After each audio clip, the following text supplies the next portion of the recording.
1 Bravo. Copy 1 Bravo. All right, 1 Bravo is the second abort mode on the first stage. The first stage continues to fire for 2 minutes, 35 seconds, 1.5 minutes into today's flight.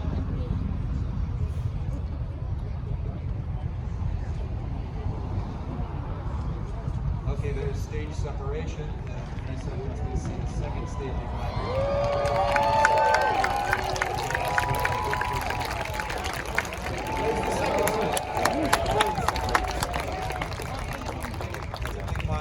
So at this point, the first stage is going to turn around and start flying back to the drone ship. And so we should have a landing on the drone ship in about 5 minutes, which we will see on the Jumbotron. It's 400 miles away when it lands in the ocean. Space and back in less than 2 minutes.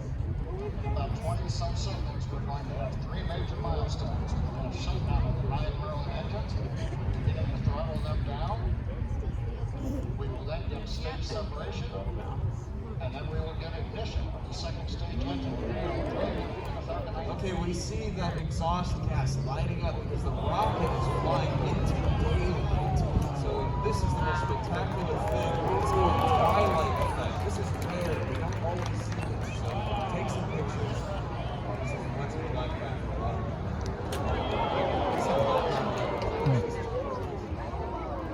What's happening is the sun is backlighting the exhaust gas and lighting it up.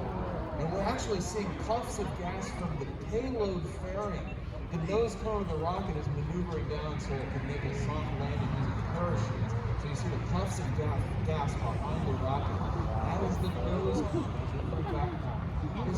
This is really spectacular. I've seen 116 launches and I've never seen those puffs before. We're going to send Mama and Gina the video. Streaming past the first stage as the grid fins are coming out. We also briefly had a view of the lights of Central Florida in the background. Currently, the first stage is continuing to coast up to apogee. It's unpowered.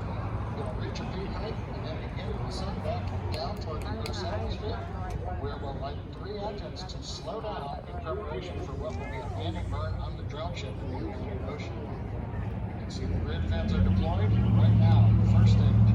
Okay, it looks like we have some clouds obscuring our direct view of the rocket, so we can continue looking at the nose cone, which is coming in for a re-entry.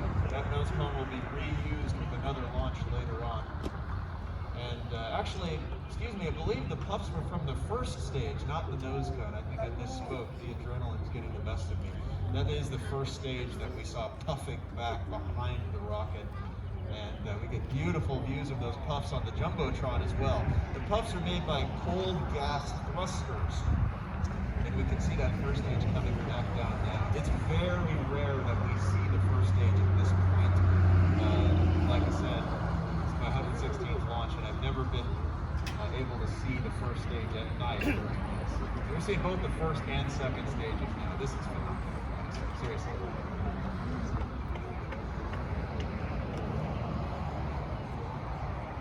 And so the bright spot that's a little bit lower is the crew vehicle with the 4 souls aboard, and the one above it is the first stage of the rocket coming back home.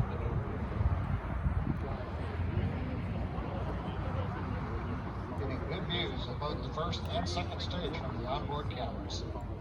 Acquisition signal by the New Hampshire tracking station has acquired the second stage telemetry signal. Meanwhile, the first stage has reached apogee and it's now beginning to descend from a height that's currently about 167 kilometers up. In a few minutes, we will get the entry burn of the second stage, of the first stage.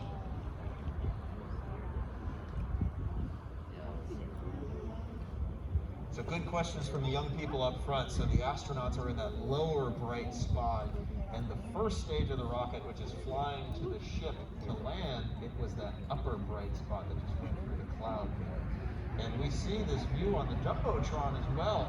You can see the steering fins on the left of the first stage, and you can see the engine burning on the second stage on the right-hand side of the ship.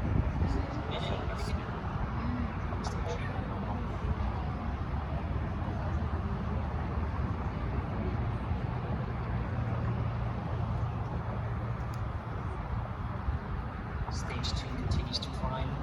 vehicle now exceeding 8,000 miles an hour at an altitude of about 124 miles. And just about 1 minute from now, we will begin the entry burn of the first stage. That'll consist of lighting the center engine, and then shortly afterwards. Okay, if you look on the horizon, the bright orange spot is the re-entry burn of that first stage coming down. We just lit the engines to slow the booster for re-entry. And that should be the last time we see the booster line of sight, but then we'll be able to turn our attention to the Jumbotron and see that landing in just a couple of minutes live from 400 miles out in the Atlantic. Of course, we still get a beautiful view of the crew vehicle, which may be about to disappear behind a cloud. And here it goes. Maybe we'll see it again, but keep your eyes going on the